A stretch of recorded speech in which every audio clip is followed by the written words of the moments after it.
G'day everyone, and welcome to the end of our second week of the Let's Give It a Crack Get Fit series. We've got a bit to cover this week, so let's get right into it. This week, I decided to dig out my wife's old Fitbit to help me track some stats a little more closely. It's a pretty old Fitbit Charge 2, and for me the cost was obviously $0. But if you don't already have one of them, or some other sort of smartwatch, and you want to pick something like this up to help out with your fitness regime, then they range pretty widely in price depending on what you grab. The 5-year-old Charge 2 I fished out of a drawer probably wouldn't even set you back more than $30 on eBay these days. There's a few things I like about them that I think will be handy moving forwards. Firstly, having the calorie burn estimator helps give me guidance on making sure that I'm keeping a calorie deficit every day, which really helps out with weight loss. And I also like checking my step count in the afternoon to ensure I'm getting enough incidental exercise every day. Secondly, working a desk job 8 hours a day, I tend to lose track of time. And so the hourly alert to get up and move around is a great reminder for me to take regular short breaks and move a bit more throughout the day too. And finally, the heart rate monitor is a helpful tool for maintaining intensity during my workouts. And over the longer term, I should be able to see an improvement and reduction in my resting heart rate. And seeing evidence of progress always motivates me to keep up good habits as well. The other item I did pick up this week was a stronger resistance band. Like I mentioned last week, I just need a little bit more help with my pull-ups at this stage. And I've begun to advance in some of my other activities and need a slightly more challenging band to progress in some of them. So this did add another $40 to my overall costs, and we're up to around the $340 mark now. My diet is still going well, and I'm happy to report that my hunger pangs have started to subside this week, so I don't feel hungry a lot of the time anymore. I did want to stop and spend a bit more time focusing on the food a little this week. Amazing food has always been a big part of my life, and I wanted to demonstrate that just because you need to restrict your calories a bit to help with weight loss, this doesn't mean that you still can't eat awesome food along the way.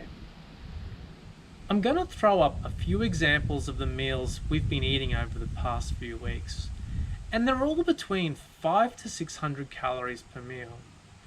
You don't have to live on soup or boring menus during your weight loss journey. Be creative and eat well. If anyone wants any of the recipes, then just shout out in the comments below and I'll share all the details. So first up, we have honey mustard chicken with veggies. It's pretty easy to make a low-cal honey mustard sauce and just stir it in with chicken slices. Use a tablespoon of Greek yogurt along with a bit of honey and some seeded mustard and you're good to go. Next we have a 3-egg omelette with ham, tomato, onion, baby spinach and goat's cheese. This is turkey mince koftas with eggs and salad. The koftas had a light spray of olive oil and were then tossed in the air fryer to cook. So this is a really low fat option with lots of protein. Here's zoodle bolognese. Just replace your spaghetti with zucchini noodles and you're away. Our version of a beef salad. You can even use leftover beef from last night's dinner to save money if you have it. Now we have a roast beef and veggies dinner. Just grill your veggies to keep the fat down and put a rub on the beef to have a tasty roast without needing any sauce or gravy. This is a chicken fajita salad. Whip up some grilled chicken with fajita spices, ditch the tortilla and throw the chicken on top of a salad with lettuce, tomato, onion and capsicum. Drizzle a bit of the sauce on top, made from a tablespoon of light sour cream, lime juice and some salt and pepper. And finally, we have grilled chicken wrapped in prosciutto with a side salad. Hopefully I've inspired everyone a little to explore some amazing low-cal food options to enjoy on their Get Fit journey. As far as exercise goes, I've seen some improvement during week 2. My muscles have acclimatized to a more regular exercise routine, and I'm not sore all the time anymore, which is great. I've started to increase the reps on my leg exercises to keep them challenging, and I'm back to being able to do sets of 10 push-ups normally without needing to fall back to knee push-ups near the end. Pull-ups are still pretty much impossible, and with a very strong resistance band, I'm able to do a few pull-ups and chin-ups as a part of my workouts. But I still feel like I'm really far away from being able to do an unassisted pull-up. On my rest days, I've also started to incorporate a 10-minute 6-pack secrets workout to keep active on my off days.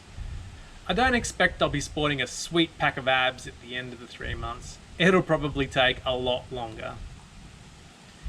Goal-wise, things are still looking good. Another 1.3 kilos dropped this week. My weight loss is continuing along steadily. I'm confident 30 squats will be doable by the end, and I'm even considering raising this target a little. I also feel like I'm on track to be able to punch out 30 push-ups by the end of the journey, but I am still feeling like my pull-up goal is probably one that I'm not going to reach. Overall, this week has been pretty positive. Things are tracking well, but there's still quite a lot of work and improvement to be had. So let's give it a crack.